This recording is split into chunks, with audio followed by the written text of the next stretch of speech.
Blood trickled down Miguel's arm as he dragged the snarling bobcat kitten across the scorching asphalt, the desperate man's last attempt to save the orphaned wild animal he'd found dying in his shed. When the patrol vehicle's lights flashed behind him, Miguel knew his act of mercy would be seen only as cruelty. What happened next would change his family's life forever.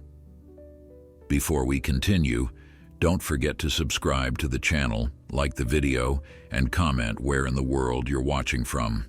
Let's go.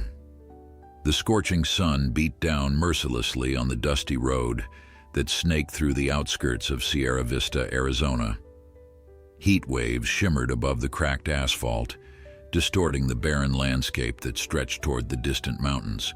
In this unforgiving terrain, life adapted or perished, a truth Miguel Reyes understood better than most. At 42, Miguel's weathered face told the story of a man who had spent his life in these borderlands. His sun-darkened skin was etched with lines that deepened when he squinted against the harsh light, as he did now, watching the small, spotted creature at the end of the rope in his hand. The bobcat kitten struggled against its restraint, its small body twisting and pulling with surprising strength for an animal no bigger than a house cat. Its spotted fur was coated with a fine layer of dust, and its normally alert ears lay flat against its head in fear and defiance. A crude rope was fastened around its neck, the other end wrapped tightly around Miguel's calloused hand as he dragged the frightened animal along the dirt road. "Keep moving," Miguel muttered, giving the rope a sharp tug when the kitten tried to dig its claws into the ground. "We don't have time for this." Behind them, the small group of onlookers maintained their distance. Elena, Miguel's mother, leaned heavily on her walking stick, her lined face a mask of worry. Miguel's teenage daughter, Lucia, stood beside her grandmother, one hand covering her mouth in horror, while his young son, Diego, stared wide-eyed at the scene unfolding before them. At the edge of the group, Miguel's wife, Sofia, watched with tears threatening to spill from her eyes. "Papa, you're hurting it," Diego called out, his voice breaking with emotion. "Please stop." Miguel ignored his son's plea, focusing instead on the task at hand. The bobcat kitten hissed and swiped at him with tiny but sharp claws whenever he got too close.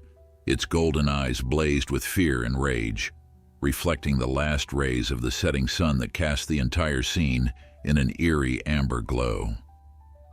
"Miguel!" Sofia called out, her voice carrying the weight of disapproval. "There must be another way." He paused for a moment, turning to face his family. "There isn't," he said firmly, his voice strained with tension. "Stay back, all of you." 2 days earlier, life had been normal. Miguel had been working his small plot of land, trying to coax crops from the reluctant soil as he had done for decades. The family's modest ranch house sat on 20 acres of land that had been in Elena's family for generations, land that grew more difficult to sustain with each passing year of drought. That morning, Diego had come running into the house, breathless with excitement. "Papa! Papa! Come quick! In the old shed!" Miguel had followed his son to the dilapidated structure that once housed farm equipment. There, nestled in a dark corner, lay a female bobcat with 3 tiny kittens. The mother's breathing was labored, her once powerful body now thin and weak. Even to Miguel's untrained eye, it was clear she was dying. "She's sick, Papa," Diego had whispered, his young face solemn with concern. Over the next 24 hours, Miguel had called every wildlife rescue organization within 100 miles. Resources were stretched thin, and the nearest rehabilitation expert who could handle bobcats was in Tucson, more than an hour away. They promised to send someone, but with wildfires raging in the northern part of the state, all available personnel were occupied.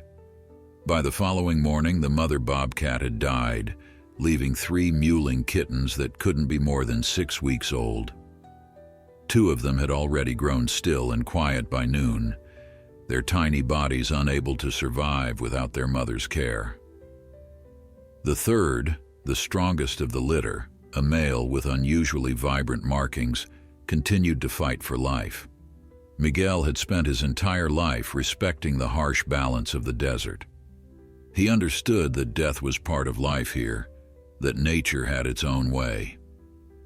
But watching the last kitten struggle, hearing Diego's quiet sobs as the boy kept vigil beside the orphaned creature, had stirred something in him.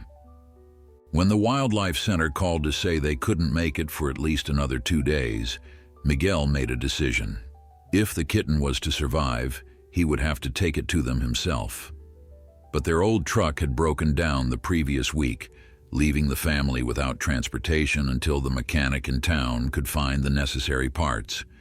That left only one option: the dusty road that led to the highway 5 miles away, where, with luck, they might flag down a passing motorist who could take the kitten to the Wildlife Center, which was how Miguel now found himself dragging a terrified, orphaned bobcat kitten along a dirt road in the fading light, his family trailing behind him in horrified silence.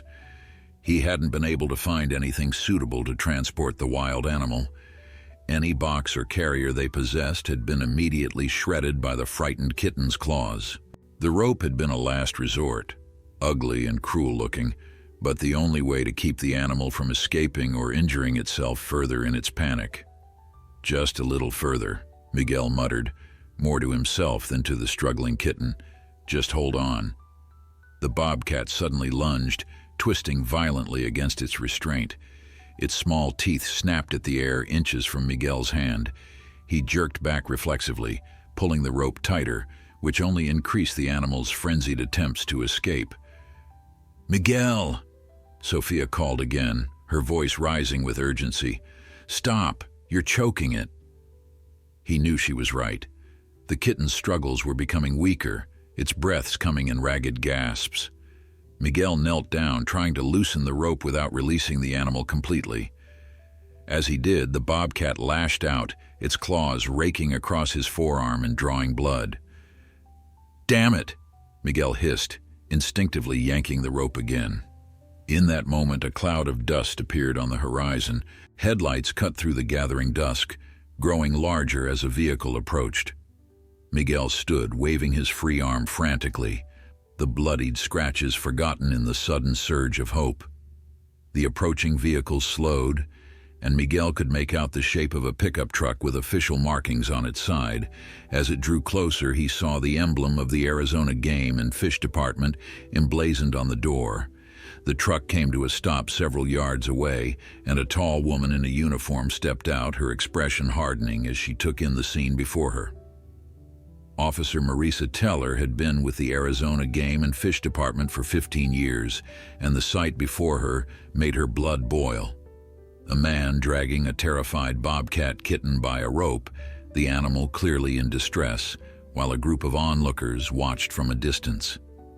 She'd seen her share of wildlife abuse cases, but something about the desperation in the man's eyes gave her pause. "Sir, release that animal immediately," she commanded, her hand moving instinctively to rest on her holstered sidearm.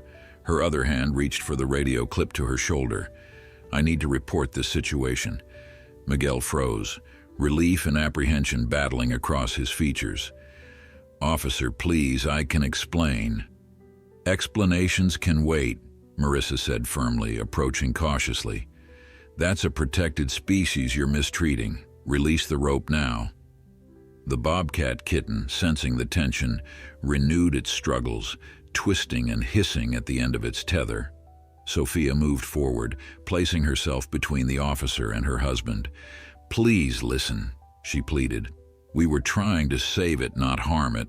My husband is taking it to get help."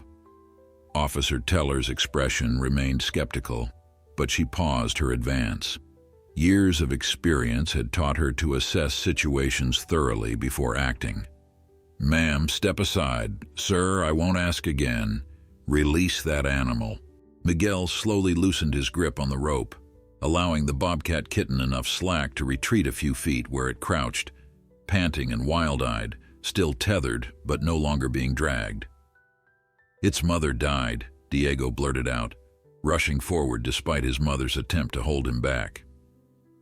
"We tried to save them all, but the others died too." Papa was taking this one to the animal doctors in Tucson. Maurice's trained eye took in the scene more carefully now. The family's worn clothing, their anxious faces, the blood trickling down Miguel's arm from fresh scratches, and most tellingly, the genuine concern in the young boy's eyes as he looked at the frightened bobcat. "Is this true?" she asked, addressing Miguel directly. Miguel nodded, his shoulders slumping with exhaustion. "We found them 2 days ago. The mother was already dying. We called the wildlife center, but they couldn't come. Our truck is broken. I was hoping to reach the highway, find someone to take it to Tucson." He gestured at the crude rope. "It was all I could think to do. Every container we put it in, it tore apart." Elena stepped forward then, her aged face dignified despite her obvious distress. "Officer, my son is many things, but he is not cruel to animals. This was desperation, not malice." Marissa's expression softened slightly as she evaluated the family. She'd worked this region long enough to recognize genuine hardship when she saw it. The kitten, meanwhile, had stopped struggling and now sat trembling, its golden eyes darting between the humans surrounding it. "You could have called us directly," she said, though with less edge to her voice. "Wildlife management is our department." "We tried," Lucia spoke up, her teenage voice cracking with emotion. "We called every number we could find. They all said they were busy with the wildfires up north." Marisa sighed. She knew it was true.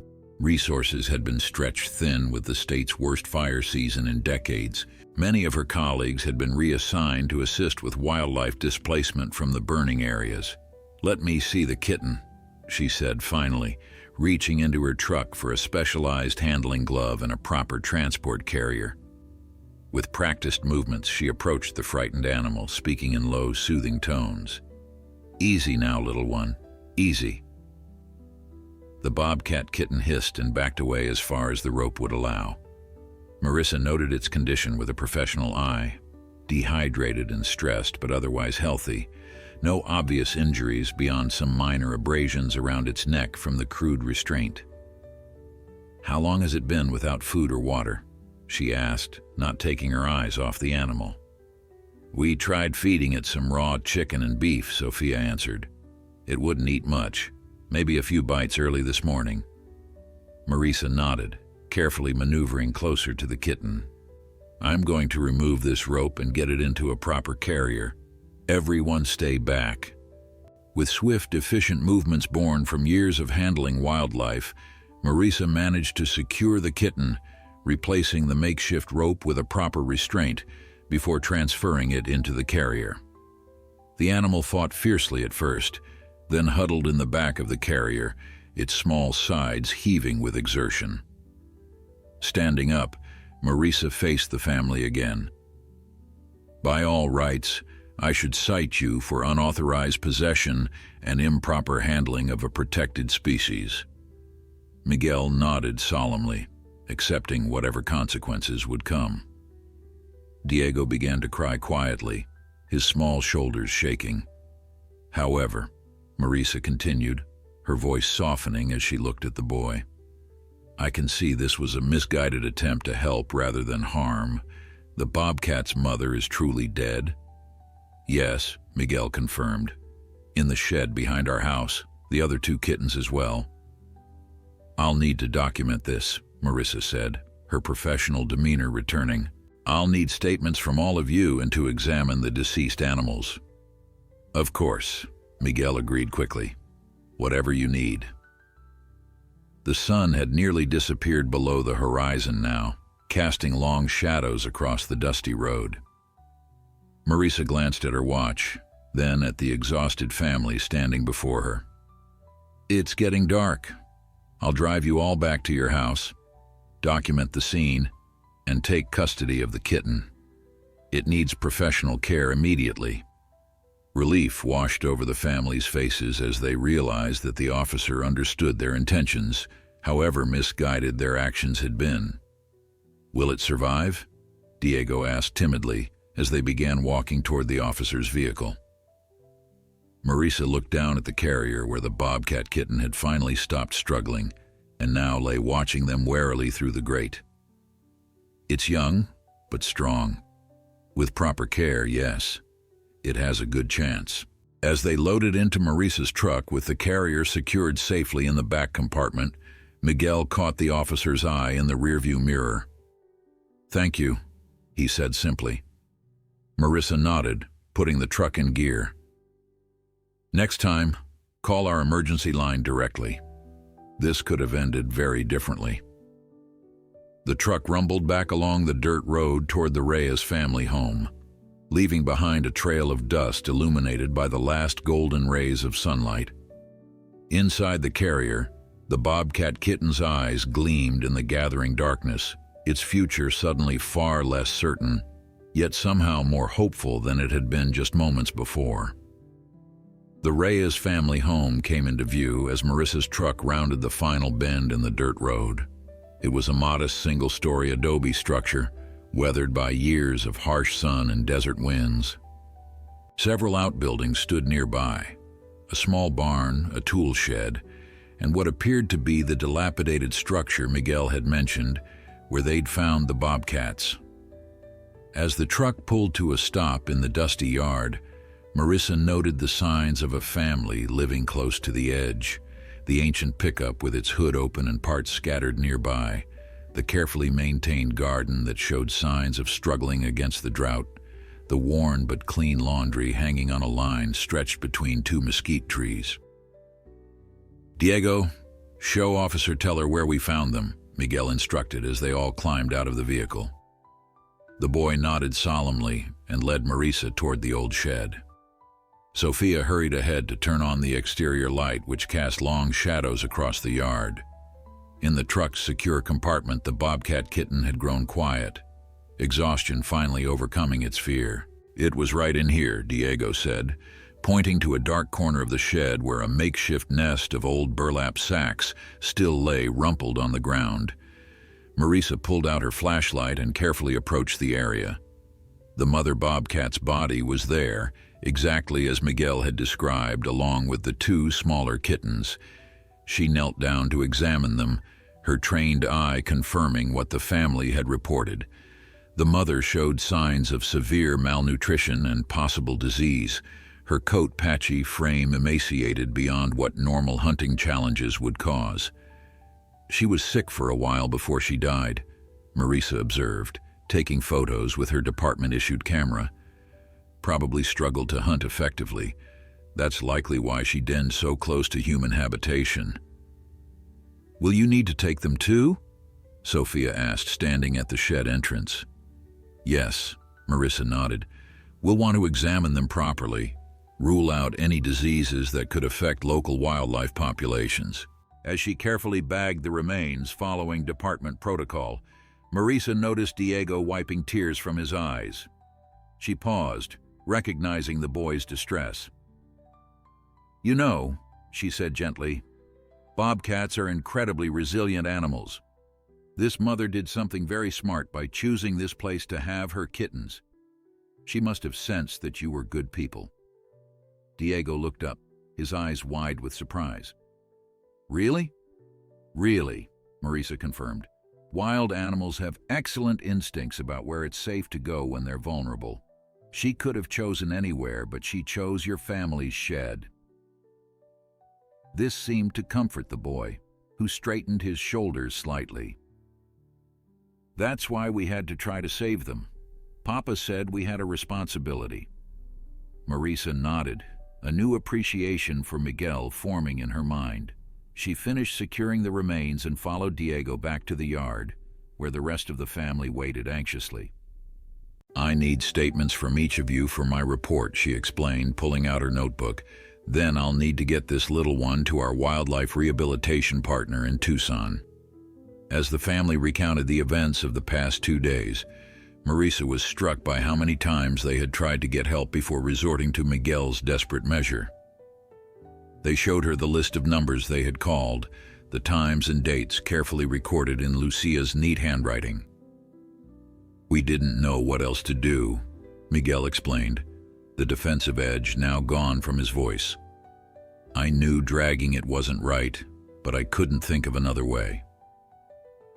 When the interviews were complete, Marisa returned to her truck to check on the kitten. It was alert again, watching her approach with wary golden eyes. I need to give it some fluids before we head out, she explained, retrieving a special kit from her truck. It's a long drive to the rehabilitation center. The family gathered around as Marisa carefully administered subcutaneous fluids to the dehydrated kitten, explaining the process as she worked. Diego watched with rapt attention, asking surprisingly insightful questions that revealed his genuine concern for wildlife. You know a lot about animals for a young man, Marisa observed. Elena smiled proudly. He reads everything he can find. The school librarian saves all the nature magazines for him. Have you ever thought about becoming a wildlife officer when you grow up? Marisa asked him. Diego's eyes widened. Could I? With that kind of interest? Absolutely. We need people who care about protecting our wild neighbors. As Marisa prepared to leave, Miguel approached her privately. Officer, tell her I want to apologize properly. What I did, dragging the animal like that, I know it looked terrible. I should have found a better way. Marisa studied him for a moment. You made a mistake in how you handled it, but your intentions were good. That counts for something in my book. Will there be fines? I don't have much, but I'll pay whatever I need to. Marisa made a decision then, one she hoped her supervisor would understand. I'm documenting this as a good faith wildlife rescue attempt with improper methods due to lack of resources. There's an education component rather than punitive action in such cases. Consider today your education. Relief washed over Miguel's face. Thank you. But, Marisa added firmly, I'm giving you my direct number. If anything like this happens again, you call me immediately. No more rope, no more dragging. Deal? Deal, Miguel agreed without hesitation. As Marisa prepared to depart with the bobcat kitten secure in her truck, Lucia approached with a small package wrapped in clean cloth. It's just some food for your drive, the teenager explained shyly. Mama's tamales. Touched by the gesture, Marisa accepted the package. That's very kind, thank you. Before getting in her truck, she addressed the family one last time. I'll be in touch to let you know how the kitten progresses. And Diego, maybe you can visit the wildlife center sometime, see how rehabilitation works. The boy's face lit up with excitement. Really? Really, Marisa confirmed. People who care about wildlife are always welcome. As she drove away, Marisa glanced in her rearview mirror to see the family standing together in the yard, waving goodbye. Her radio crackled with a call from dispatch, reminding her that this unexpected encounter was just one small part of her duties, but somehow she felt it might be the most important call she would answer today. In the carrier beside her, the bobcat kitten had finally succumbed to exhaustion, its small body rising and falling with deep, steady breaths. Marisa allowed herself a small smile of satisfaction. Today, at least, one wildlife had been given a fighting chance. The drive to Tucson stretched before Marisa like a ribbon of black asphalt, illuminated only by her headlights and the brilliant canopy of stars overhead. The desert night had descended quickly, bringing with it a profound silence broken only by the steady hum of her truck's engine and the occasional rustling from the carrier beside her. She glanced at the clock on her dashboard, 9:47 p.m. She'd called ahead to the Southwest Wildlife Rehabilitation Center to alert them of her arrival with the orphaned bobcat kitten. Dr. Elaine Chen, the center's lead veterinarian, had agreed to wait despite the late hour. "How are you doing over there?" Marisa asked softly, knowing full well the kitten couldn't understand her. Still, there was something comforting about breaking the silence with her voice. The bobcat responded with a low, plaintive mewl that somehow managed to sound both fierce and vulnerable at once. Marisa smiled despite herself. In her 15 years with game and fish, she'd transported countless injured or orphaned wild animals, but something about this particular rescue felt different. Perhaps it was the family, the Reyes clan with their obvious poverty but equally obvious decency, or maybe it was young Diego with his bright, curious eyes and genuine concern for the wild creature. Whatever it was, Marisa found herself unusually invested in this kitten's outcome. Her phone rang through the truck's Bluetooth system, startling her from her thoughts. Her supervisor's name flashed on the screen. "Teller here," she answered professionally. "Marisa, it's Rob. Got your preliminary report about the Bobcat situation. Wanted to check in." Rob Peterson had been her supervisor for the past 7 years. He was fair but by the book, which made Marisa slightly apprehensive about how he'd view her handling of the Reyes family. "On my way to Tucson now with the surviving kitten. Should be there in about 20 minutes, she reported. "I see you filed this as an education case rather than a citation," Rob noted, his tone carefully neutral. "The report mentioned the animal was being dragged on a rope." Marisa took a deep breath. "That's correct. But after full assessment, I determined this was a misguided rescue attempt by a family with limited resources. They had documentation of multiple attempts to contact proper authorities." There was a pause on the line. "Your call, Marisa. You were on scene. But you know how these things can look if someone gets a photo and decides to post it online. Man drags endangered wildlife on rope isn't exactly a headline we want." "I understand that, sir. But sometimes context matters more than optics. This family was genuinely trying to save this animal's life. They just didn't have the right tools or knowledge." Another pause, longer this time. "All right. I trust your judgment. How's the kitten doing?" "Dehydrated, stressed, but otherwise appears healthy. Dr. Chen is waiting for us at Southwest." "Good. Keep me updated. And Marisa, nice work out there today." The call ended, leaving Marisa in silence once again. She glanced at the carrier, where 2 reflective eyes stared back at her in the darkness. "Looks like you've got people on your side, little one." 20 minutes later, Marisa pulled into the Southwest Wildlife Rehabilitation Center, a modern single-story building on the outskirts of Tucson. Despite the late hour, lights blazed from several windows, and a slender figure waited by the entrance. Dr. Elaine Chen greeted Marisa with the efficient warmth of someone used to emergency arrivals at unusual hours.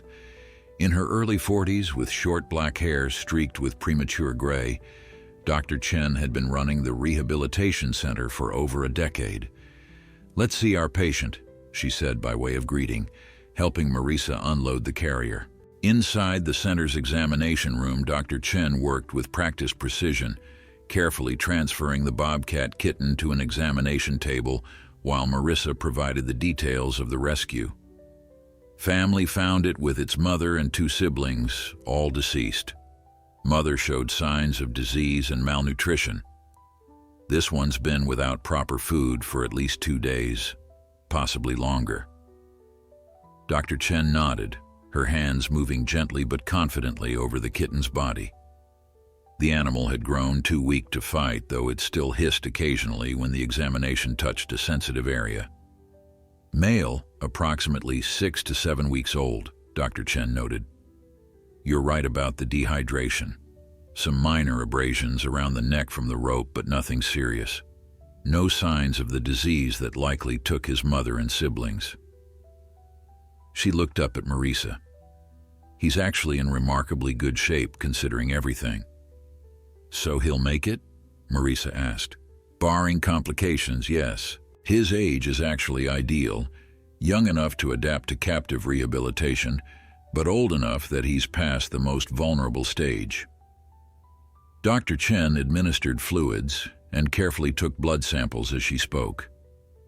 "We'll run tests to be sure there's no underlying illness, but my initial assessment is positive." Marisa felt a disproportionate sense of relief. "Good, that's good." Dr. Chen gave her a knowing smile. Getting attached already? Just invested in a good outcome. The family that found him, especially their young son, they really cared about saving him. That's becoming rarer these days, Dr. Chen observed, placing the kitten in a warm incubator after finishing her examination.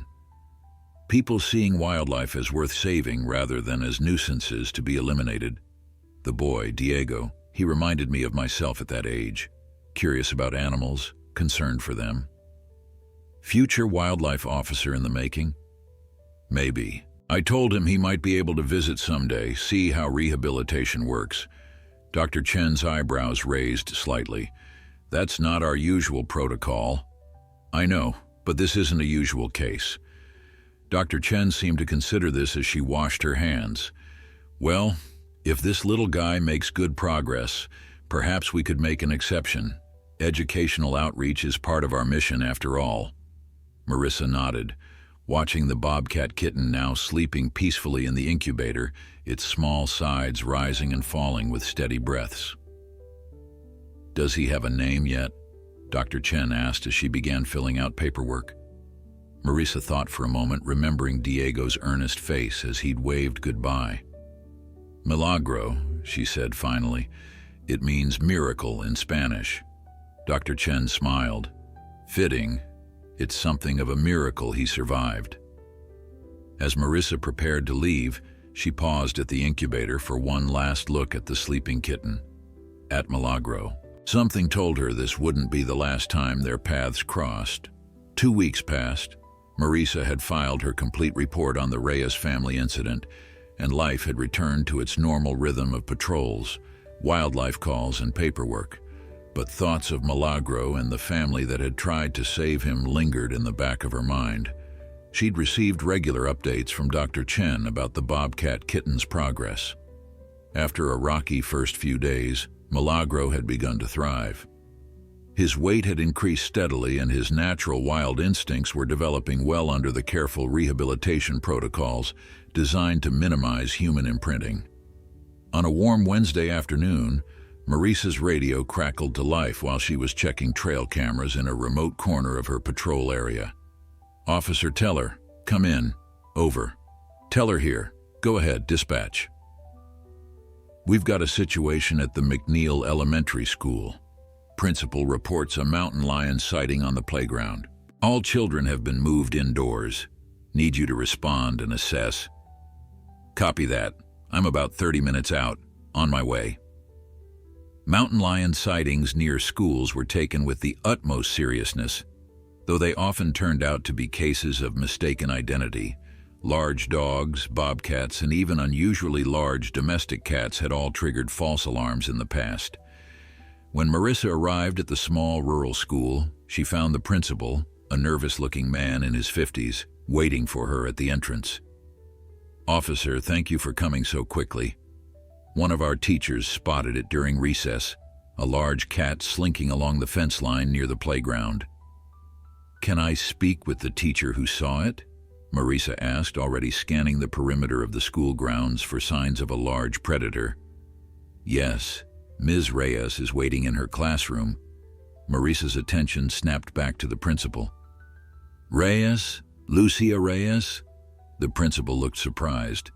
Yes, she's our newest teacher. Started this year. Do you know her? We've met, Marissa said, following the principal inside the cool cinder block hallways of the small school. When they reached the classroom, Lucia's eyes widened in recognition.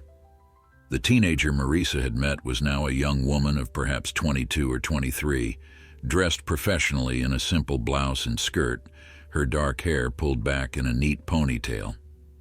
Officer Teller, Lucia said, extending her hand. I didn't expect to see you again. Ms. Reyes, Marissa nodded, shaking her hand. The principal says you spotted a mountain lion. Lucia shook her head immediately. No, I never said mountain lion. I reported seeing a large wildcat near the fence, but I'm almost certain it was a bobcat, not a mountain lion. Someone must have misunderstood.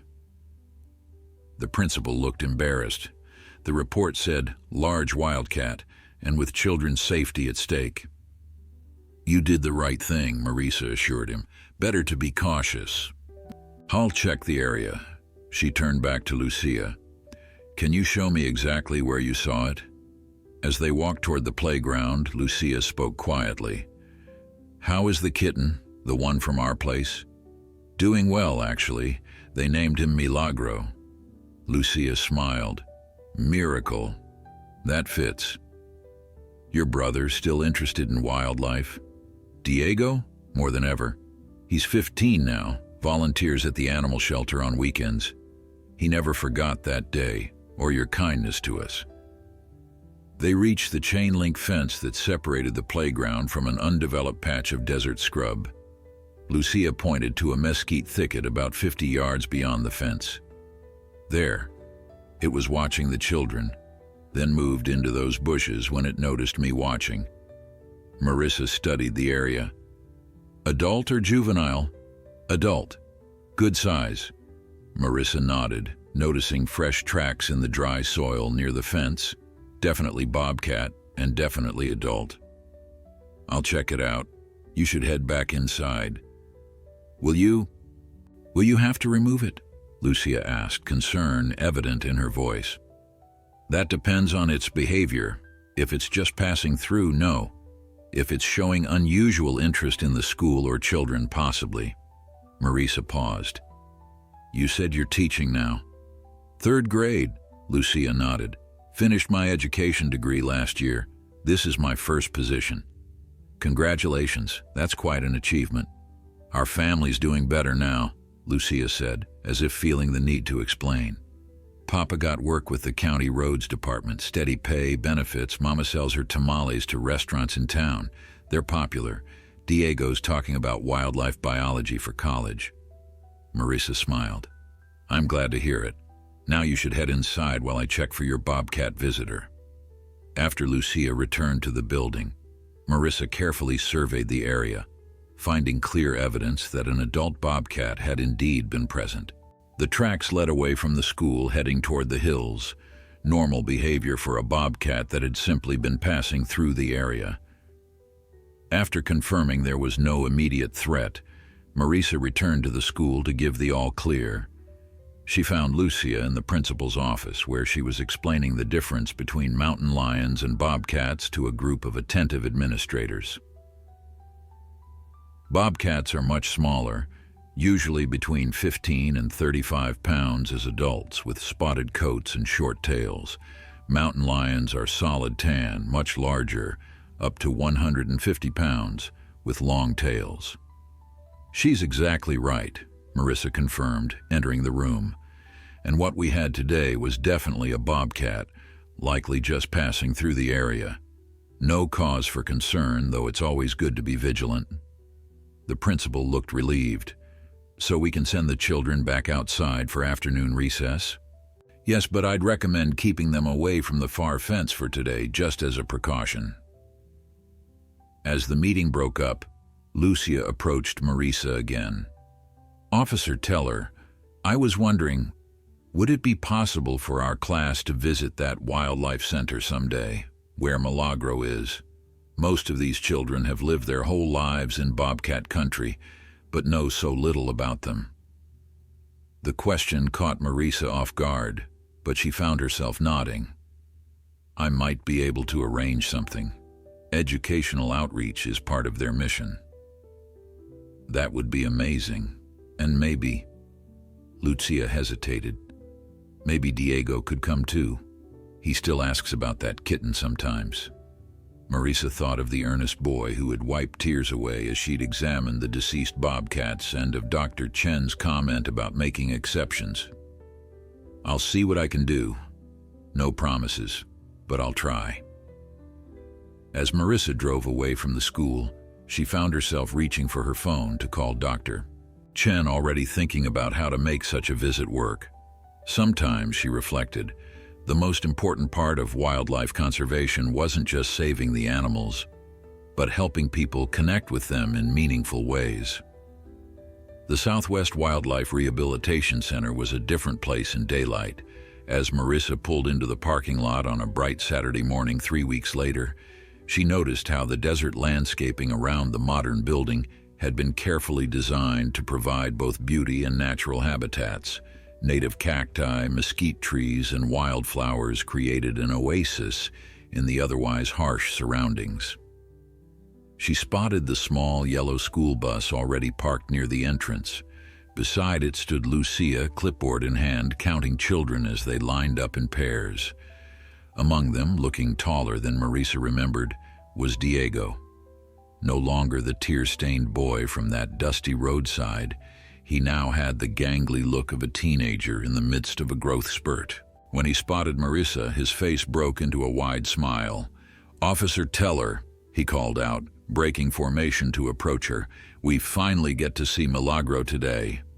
"Diego, back in line, please," Lucia called, her teacher voice firm but kind. He obeyed reluctantly, but not before giving Marisa an enthusiastic wave.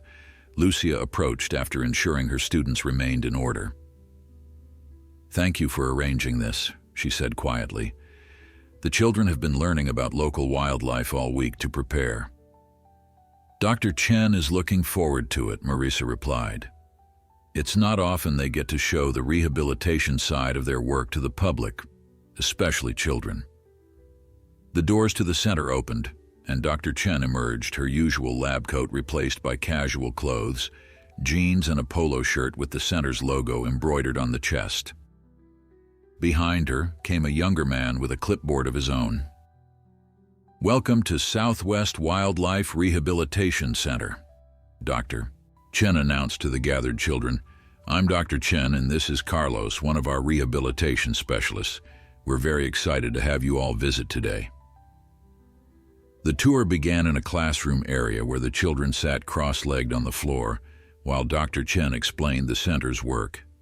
Using slides and simple language, she described how injured or orphaned wildlife were rescued, treated, and whenever possible, returned to their natural habitats. "Who can tell me why it's important to help wild animals when they're hurt or alone?" she asked. Several hands shot up, including Diego's. Dr. Chen pointed to him. "Because they're important to the ecosystem," Diego answered confidently. "Predators like bobcats keep rabbit populations from getting too big and destroying all the plants. And if the plants die, then other animals lose their homes and food." Dr. Chen looked impressed. "That's exactly right. Everything in nature is connected." The tour continued through various parts of the facility, carefully avoiding areas where animals in rehabilitation might be disturbed by the presence of visitors. The children were shown rehabilitation equipment, examples of specialized enclosures, and educational displays featuring taxidermied specimens of animals that had died despite rehabilitation efforts. Throughout it all, Diego asked thoughtful questions that revealed his growing knowledge of wildlife biology. Marisa noticed Dr. Chen increasingly directing her explanations toward him, recognizing his genuine interest. "And now," Dr. Chen announced as they reached a specially designed viewing area, "we have a special treat. This is one of our success stories who will soon be ready for release back into the wild." Through a large one-way glass window, the group could see into a naturalistic enclosure where a sleek, healthy bobcat moved with the graceful precision of a natural predator. Milagro had grown significantly in the weeks since his rescue, his kittenish proportions giving way to the more defined musculature of adolescence. His spotted coat gleamed with health as he stalked a motion-activated prey toy that simulated the movements of a rabbit. "This is Milagro," Dr. Chen explained. "He was rescued as a kitten when his mother and siblings died. He's been here for almost 2 months now, and his rehabilitation has been very successful." "He's gotten so big," Diego exclaimed, his face pressed close to the glass. "Bobcats grow quickly," Dr. Chen nodded. "He's about 4 months old now, and he's already learned many of the hunting skills he'll need to survive in the wild." "When will he be released?" Lucia asked. "In about 2 more months, once he's demonstrated consistent hunting success and appropriate wariness of humans," As the other children pressed forward to watch the bobcat, Marisa noticed Diego hanging back slightly, his expression suddenly troubled. She moved to stand beside him. "Everything okay?" she asked quietly. Diego glanced up at her, then back at Milagro. "He's going to be all alone out there." Marisa considered this. That's true, but bobcats are solitary animals by nature. They're designed to live and hunt alone once they're grown. "But he never learned from his mother," Diego persisted. "How will he know what to do?" Dr. Chen had overheard and joined their conversation. "That's an excellent question, Diego. For orphaned predators like Milagro, we have special rehabilitation techniques." She gestured toward the enclosure. "See how natural his environment is, and those prey simulations he's hunting? They're teaching him the skills he would have learned from his mother." "Does it really work?" Diego asked skeptically. Dr. Chen smiled. "Would you like to see our release success data? We track many of our rehabilitated animals after release with radio collars or microchips." Diego's eyes widened.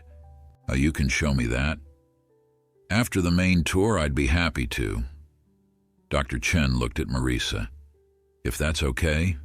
Marisa nodded, secretly pleased to see the connection forming between Diego's interest and a potential mentor in wildlife science. As the tour continued, Milagro suddenly stopped his hunting practice and approached the window, his golden eyes seeming to stare directly at Diego, despite the one-way glass that should have prevented him from seeing the observers. For a long moment, predator and human gazed at each other, separated by glass yet somehow connected by the strange circumstances that had brought them together on that dusty road weeks ago. "He remembers," Diego whispered, though Marisa knew that was highly unlikely. Still, there was something undeniably powerful in that moment of connection, something that transcended the usual boundaries between wild animals and humans. Later, as the main group moved toward the educational exhibits and gift shop, Dr. Chen kept her promise to Diego, showing him into her office where detailed maps tracked the movements of released animals across the Arizona wilderness. "Each of these dots," she explained, pointing to a computer screen, "represents an animal we've rehabilitated and released. The colors indicate how long they've survived post-release." Diego leaned forward, studying the data with intense focus.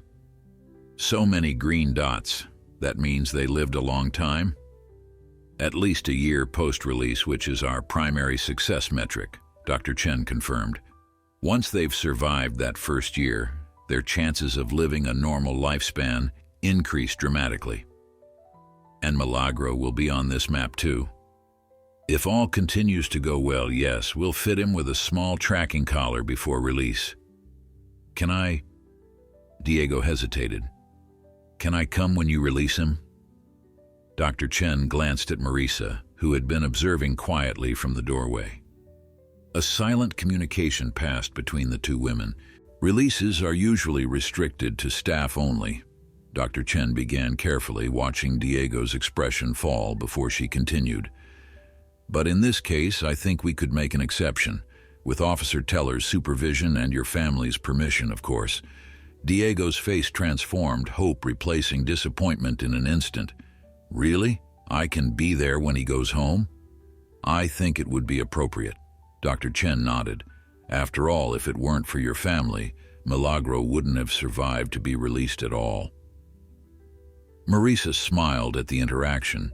Something about watching the connection between this earnest young man and the wildlife specialist reminded her of her own beginnings in conservation work. The first time a mentor had taken her seriously, had seen her passion as something valuable rather than childish. "I'll speak with your parents," Marisa promised. "We'll need their permission, but I don't think they'll object." The rest of the tour concluded with the children excitedly comparing notes about their favorite animals and purchasing small souvenirs from the gift shop. As they prepared to board the bus for their return journey, Marisa pulled Lucia aside. "I'd like to drive Diego home separately, if that's okay with you." I want to talk to your parents about him attending the release." Lucia hesitated for only a moment before nodding. "I'll call them to make sure it's okay, but I know they'll agree. Diego hasn't talked about anything except this bobcat for weeks." The drive to the Reyes family home was filled with Diego's enthusiastic questions about wildlife conservation, career paths in biology, and the specific rehabilitation techniques used with predators like Milagro. Marisa found herself impressed by the depth of his knowledge, clearly self-taught through whatever resources he could access. "How did you learn so much about wildlife?" she asked during a rare pause in his questions. Diego shrugged, suddenly shy. "Books from the library, and there's a community college website with free biology lectures. Sometimes the internet at school works well enough to watch them." The casual mention of limited internet access reminded Marisa of the economic challenges the family still faced despite their improved circumstances. When she glanced over, Diego was staring out the window at the passing landscape, his expression thoughtful. "What are you thinking about?" she asked. "Just wondering where Milagro will go when he's released. If he'll find a good territory, or if other bobcats will fight him because he wasn't born there." The question revealed a sophisticated understanding of territorial behavior that surprised Marisa. "That's a good question. Dr. Chen and her team carefully select release sites to maximize success, areas with suitable habitat, adequate prey, and minimal competition from established adults." They arrived at the Reyes home to find Miguel working on a garden irrigation system in the front yard. He straightened when he saw Marisa's truck, wiping his hands on a rag tucked into his belt. "Officer Teller," he greeted her, extending his hand. "Diego said you were bringing him home. Thank you." "Mr. Reyes." Marisa nodded, shaking his hand. "And please, call me Marisa." "Then you must call me Miguel," he replied with a smile that softened the weathered lines of his face. "Sophia is inside preparing lunch. Will you join us?" The invitation surprised her, but she found herself accepting. Inside the modest home, evidence of the family's improved circumstances was visible in small touches: new curtains, a television that hadn't been there before, school books stacked neatly on a small desk in the corner. Sophia greeted her warmly, insisting she take a seat at the kitchen table, while Diego excitedly recounted every detail of their visit to the wildlife center. "And Dr. Chen said I can come when they release Milagro," he concluded, looking expectantly at his parents. "If it's okay with you." Miguel and Sophia exchanged glances that contained an entire conversation. "When would this be?" Miguel asked, directing the question to Marisa. "About 2 months from now," she explained. "I would personally accompany Diego, and the release would be conducted by trained professionals. It's not normally allowed, but given your family's role in saving Milagro, Dr. Chen made an exception." "It would mean missing 1 day of school," Sophia noted, though her tone suggested this wasn't a significant obstacle.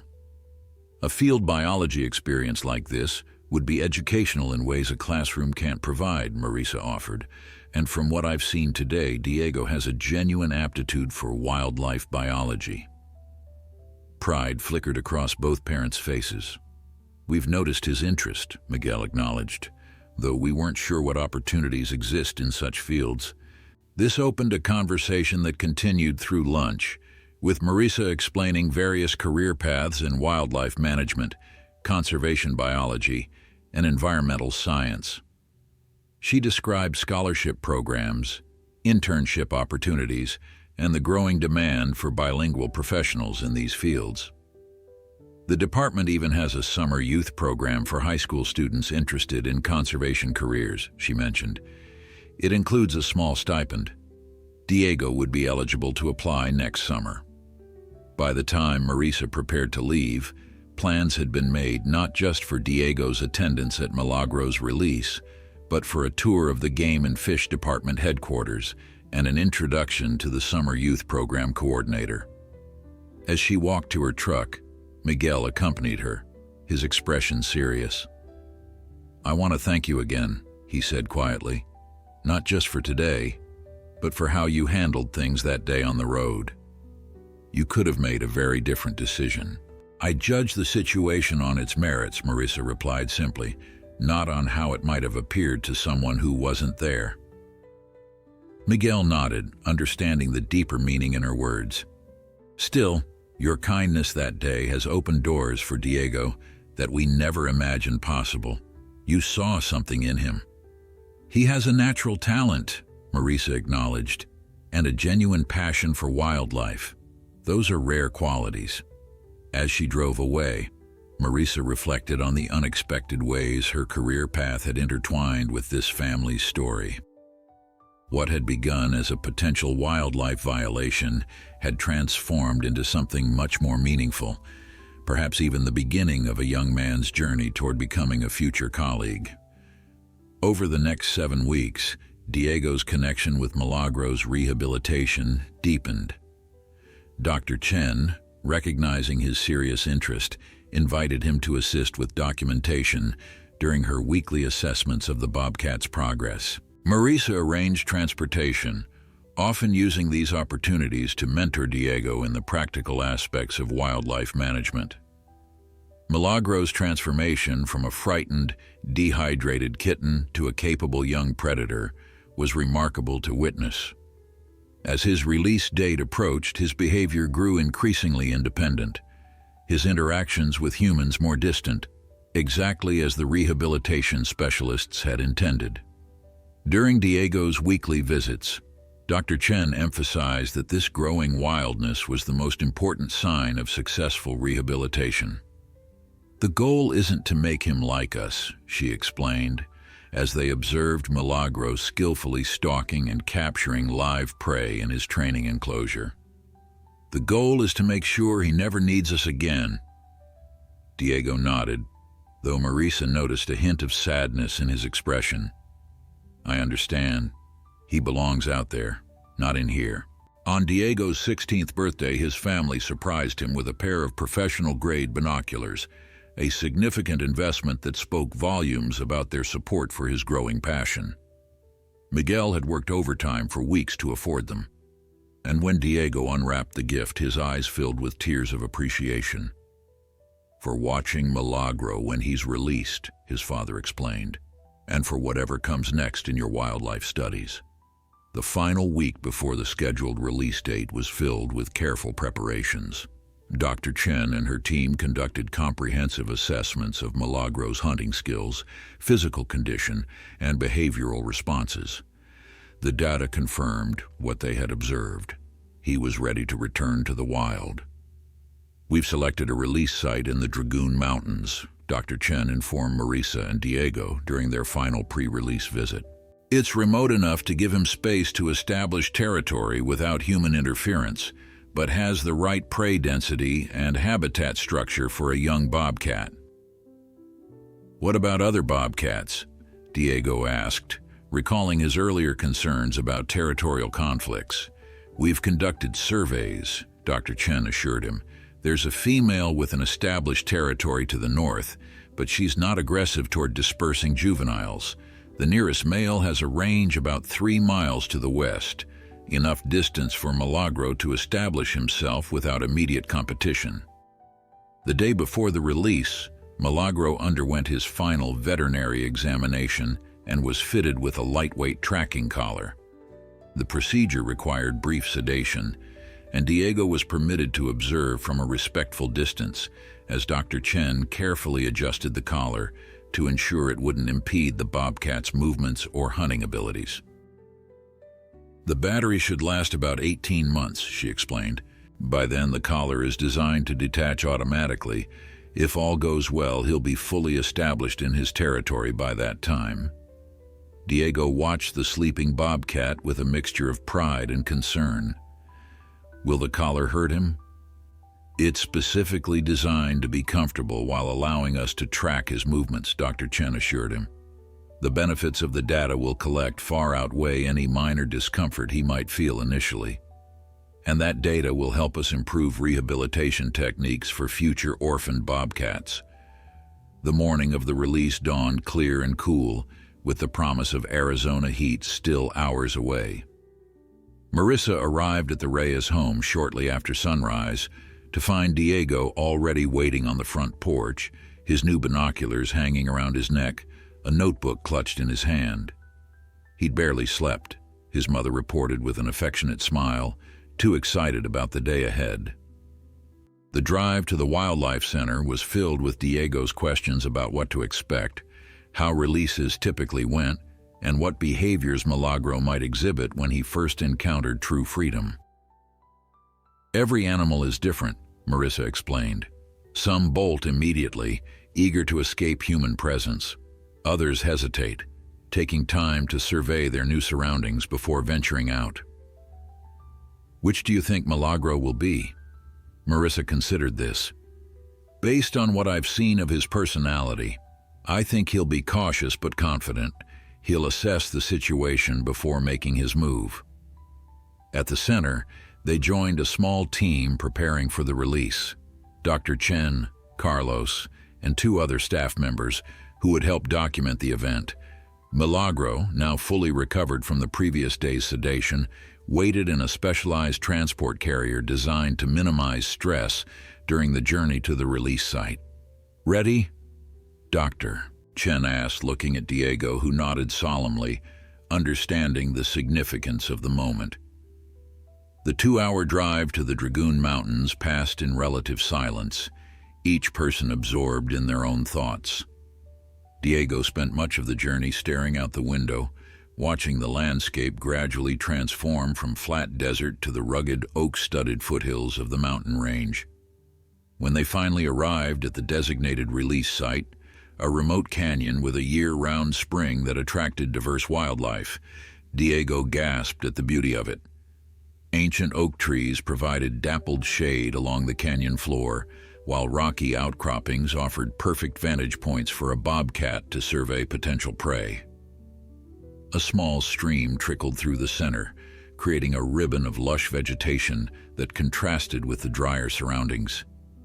"This is perfect," he whispered, almost to himself. "We selected it carefully," Dr. Chen confirmed. "Good water source, abundant prey, natural shelter, and minimal human activity." The team worked efficiently to set up documentation equipment, cameras to capture the release from multiple angles, and a receiver to begin tracking the signal from Milagro's collar as soon as he moved away from the immediate area. As they made their final preparations, Dr. Chen turned to Diego. "Would you like to help me position the carrier?" His eyes widened with surprise. "Me? Really? This moment belongs to both of you in a way," she said gently. "Your family gave him his first chance at survival. It seems fitting that you should be part of giving him his freedom." Under Dr. Chen's guidance, Diego helped position the carrier facing toward the most promising path into the canyon, a natural game trail that would offer Milagro immediate cover as well as access to the water source. "Now what?" Diego asked, his voice barely above a whisper, as if afraid to startle the bobcat inside the carrier. "Now we back away," Dr. Chen instructed, "and let him choose his moment. The carrier door is designed to open from a distance using this remote trigger. Once it's open, everything happens on Milagro's terms." The team retreated to a predetermined observation point about 50 yards away, partially concealed by a large boulder and some vegetation. Dr. Chen handed the remote trigger to Diego. "Would you like to do the honors?" Diego looked to Marissa, who nodded encouragingly. With slightly trembling fingers, he accepted the device. "Just press this button when you're ready," Dr. Chen explained. "Then remain very still and quiet. Remember, this is a wild animal now, not a pet." Diego took a deep breath, his finger hovering over the button. In this moment, everything seemed to converge. The desperate day on the dusty road when his father had dragged a frightened kitten on a rope, the weeks of rehabilitation, the growing understanding of wildlife ecology he'd gained through this unexpected journey. He pressed the button. From their hidden vantage point, they watched as the carrier door slowly swung open. Nothing happened for several long moments. The canyon remained still, except for the gentle rustling of oak leaves in the breeze and the distant call of a cactus wren. Then a slight movement at the carrier entrance, the tip of Milagro's nose appearing as he cautiously tested the air. Another moment passed before his entire head emerged, ears alert, golden eyes scanning his new surroundings with intense focus. His whiskers twitched as he processed the wealth of new scents carried on the canyon air. Beside Marisa, Diego held his breath, his knuckles white around the binoculars he'd raised to his eyes. Through the powerful lenses, he could see every detail of Milagro's face, the distinctive black markings, the alert ears, the intelligent eyes that had somehow survived against impossible odds. With surprising patience, Milagro remained half-emerged from the carrier for nearly 5 minutes, systematically surveying the canyon, processing the sounds, scents, and sights of true wilderness. When he finally stepped fully out, his movements were deliberate and cautious, each paw placed with precision as he tested the unfamiliar terrain. "Textbook behavior," Dr. Chen whispered, her clipboard poised to record observations. "Cautious assessment before commitment. Excellent predator instincts." Milagro took a few more steps away from the carrier, then froze as a slight breeze brought new information to his sensitive nose. His head turned sharply toward their observation point, and for a brief, heart-stopping moment, it seemed he was looking directly at Diego. "He knows we're here," Diego whispered. "He senses something," Dr. Chen corrected gently. "But he doesn't associate it with humans anymore. That's good." After another long assessment, Milagro apparently decided the distant scent wasn't an immediate threat. With sudden, decisive movement that startled the observers, he bounded toward the cover of a nearby oak thicket, his spotted coat blending instantly with the dappled shadows. Within seconds, he had vanished from view. "Where did he go?" Diego asked, frantically scanning with his binoculars. Carlos, who had been monitoring the tracking receiver, smiled. "Signal's strong. He's moving along the game trail, heading deeper into the canyon. Exactly the path we hoped he'd take." For the next 2 hours, the team remained at their observation point, documenting the bobcat's movements via the tracking signal. Occasionally, one of them would catch a glimpse of spotted fur moving through the undergrowth or crossing an open space. But for the most part, Milagro had become a ghost, present but unseen, exactly as nature intended.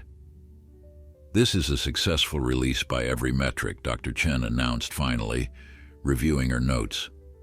"Normal movement patterns, appropriate caution, effective use of cover, and heading toward the water source. He's behaving exactly as a wild bobcat should." Diego had been quiet for most of the observation period, intently watching through his binoculars, occasionally jotting notes in the small notebook he'd brought. Now he lowered the binoculars, his expression thoughtful. "He's never coming back to us, is he?" he asked, his voice carrying no hint of the tearful boy from months ago, but rather the mature understanding of someone beginning to grasp the true meaning of wildlife conservation. "That's the greatest success we could hope for," Dr. Chen confirmed. "If he never needs human intervention again, we've done our job perfectly." As they packed up their equipment and prepared to leave, Marisa noticed Diego lingering, his gaze fixed on the last spot where they'd glimpsed Milagro. She joined him, standing quietly at his side. "Feeling okay?" she asked after a moment. Diego nodded slowly.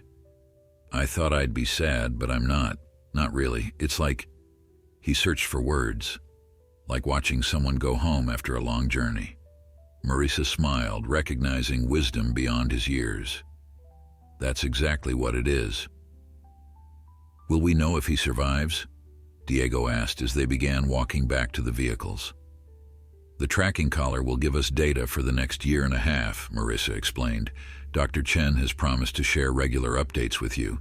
You'll be able to see where he establishes his territory, how far he roams, all of it." "And after the collar falls off?" Then he truly belongs only to himself in the wilderness, she said. As it should be. On the drive back, Diego was quiet, processing the emotions and experiences of the day. When they were about halfway back to the wildlife center, he finally spoke. "I've decided what I want to do," he said firmly. "I want to study wildlife biology. I want to help animals like Milagro." Marisa glanced over, seeing the determination in his young face. It's not an easy path. It requires a lot of education, hard work. "I know, but I can do it." His confidence wasn't the brash certainty of youth, but the quiet determination of someone who had found his purpose. "I've been researching schools with wildlife programs. Some of them have scholarships for Hispanic students interested in conservation careers.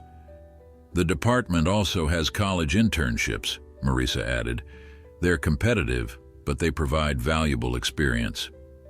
"Would you—" Diego hesitated. "Would you help me with the applications when it's time, maybe write a recommendation letter?" "I'd be honored," Marisa said, and meant it. Back at the Wildlife Center, the team gathered for a final debriefing. The tracking data showed that Milagro had continued moving deeper into the canyon, eventually settling in an area with dense cover near the spring, ideal bobcat habitat. "We'll continue daily monitoring for the first month," Dr. Chen explained. "Then weekly for the next 3 months, and monthly after that unless the data shows anything concerning." As the meeting concluded, Dr. Chen approached Diego with an official-looking certificate. "We have a tradition here for successful releases," she explained. "This acknowledges your contribution to Milagro's rehabilitation and release. You're officially part of his success story." Diego accepted the certificate with trembling hands, reading the formal text that recognized his family's rescue and his ongoing participation in the rehabilitation process. At the bottom was a small inked paw print, Milagro's mark, taken during his final examination. "There's something else," Dr. Chen added. "Our summer internship program for high school students. I've spoken with the director, and there's a position available if you're interested. It's a genuine working role. Feeding, habitat maintenance, data collection. Not glamorous, but real conservation work." Diego's eyes widened. "Are you serious?" "Very. We need young people with your passion and understanding." 5 years passed. On a crisp autumn morning, Marisa Teller stood at the edge of a canyon in the Dragoon Mountains, binoculars raised to her eyes as she scanned the rugged landscape. Beside her, a young man in a University of Arizona Wildlife Conservation Program jacket carefully adjusted the settings on a sophisticated tracking receiver. "Signals coming from the northeast ridge," Diego Reyes reported, his voice carrying the quiet confidence of someone who had found his place in the world. Now 21, and in his junior year of college, he had grown into a serious student of wildlife biology. The gangly teenager had become a capable young scientist respected by his professors and peers alike. "That matches the camera trap data from last week," Marisa nodded. "He's maintaining a consistent territory." They were tracking Milagro, not with the original collar, which had detached years ago as planned, but through a new research initiative studying established bobcat populations in the region. The project, a collaboration between the Arizona Game and Fish Department and the university, had identified a particularly successful male bobcat whose DNA matched the records of a rehabilitated orphan released 5 years earlier. "Hard to believe it's been 5 years since we stood right here and watched him take his first steps into the wild," Diego said, adjusting his university cap against the morning sun. "Harder to believe it's been 5 years since your father dragged him down that dusty road on a rope," Marisa replied with a smile that held no judgment, only appreciation for how far they had all come. Diego chuckled. Papa still gets embarrassed when that story comes up, though he's proud of how it turned out. Miguel Reyes had good reason to be proud. His son's journey from a boy who cried over an orphaned bobcat to a university student on a full scholarship studying wildlife biology was a transformation no one could have predicted that desperate day on the road. The Reyes family had become unexpected advocates for wildlife conservation in their community, with Sophia hosting educational workshops for local families and Lucia incorporating conservation principles into her elementary school curriculum. "Let's head up to the ridge," Marisa suggested. "We might get a visual." As they hiked along the narrow trail, Diego's receiver continued to indicate Milagro's presence somewhere ahead. The research project had confirmed what they had hoped. Not only had Milagro survived, but he had thrived, establishing a territory, finding a mate, and siring at least 2 litters of kittens that they knew of. Dr. Chen says his genetic profile is showing up in cubs as far as 10 miles from his core territory, Diego reported. His bloodline is spreading. A conservation success story by any measure, Marisa agreed, and to think he almost didn't make it past his first few months. They reached a rocky outcropping that offered a panoramic view of the canyon below. Diego set up a spotting scope while Marisa scanned with her binoculars. The location was one of Milagro's favorite hunting grounds according to their tracking data, a clearing where desert cottontails often gathered in the morning hours. "Movement at 2 o'clock, Marisa whispered suddenly. "By the large mesquite." Diego adjusted the scope, his breath catching as the powerful lens revealed a mature male bobcat, moving with silent precision through the underbrush. Milagro had grown into a magnificent specimen, his spotted coat gleaming in the morning sun, his movements displaying the confident grace of an apex predator in his prime. "It's him," Diego confirmed, recognizing the distinctive pattern of spots on his right flank that matched their identification photos.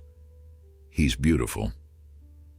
They observed in silence as Milagro patrolled his territory, marking boundaries and scanning for prey with the practiced efficiency of a successful hunter. There was no trace of the frightened kitten they had once known. This was a wild animal in the fullest sense, connected to humans only through the scientific curiosity they brought to observing his success.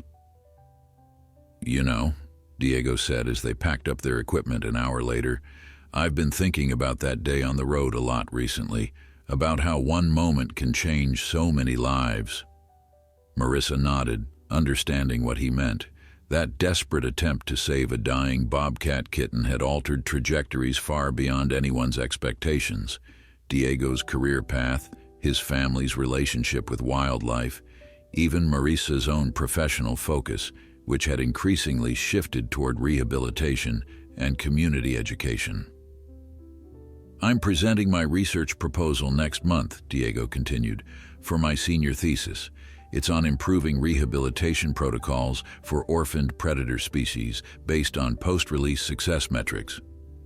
Using Milagro as your case study," Marisa guessed. "Among others. But yes, he's the inspiration." Diego shouldered his pack as they began the hike back to their vehicle. "I want to create better guidelines for rehabilitation centers working with orphaned bobcats, mountain lions, even bears. The data shows we can significantly improve survival rates with the right approaches. Dr. Chen will be thrilled to collaborate, I'm sure." "She's already agreed to be a co-advisor," Diego confirmed, along with Dr. Ramirez from the university. As they reached their truck, Marisa paused, looking back toward the canyon, where Milagro continued his wild existence, unaware of the profound impact his life had had on the humans who had once rescued him. "You know, when I first saw your father dragging that kitten on a rope, I thought I was witnessing something terrible," she admitted. "I made assumptions based on what I saw, not understanding the context or the intentions behind it." "Most people would have," Diego acknowledged. "It looked bad. It's a reminder I carry with me every day in this job," Marisa said, "to look deeper, to understand before judging." On the drive back to Tucson, they discussed Diego's plans after graduation, a master's program perhaps, or a position with one of the wildlife agencies that had already expressed interest in his work. The future seemed bright with possibilities. "Whatever comes next," Diego said as they approached the city.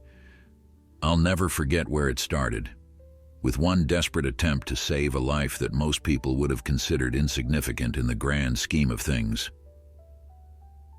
"No act of compassion is ever wasted," Marissa replied, "even when it looks like a man dragging a bobcat on a rope." That evening, as the desert sunset painted the sky in brilliant orange and purple hues, Milagro hunted successfully in his canyon home, a rabbit clasped in powerful jaws as he made his way to a den where a female waited. Life continued its ancient cycle in the wilderness, unaware of the human observers who had briefly intersected with it and been forever changed by the encounter. In the city, Diego Reyes bent over his computer, finalizing research data that would help future orphaned wildcats survive the transition back to their natural homes. On his desk sat a framed certificate with a faded bobcat paw print. A reminder of the day a desperate act of compassion on a dusty road had unexpectedly launched a journey of transformation for both a wild bobcat and the humans who had tried to save him.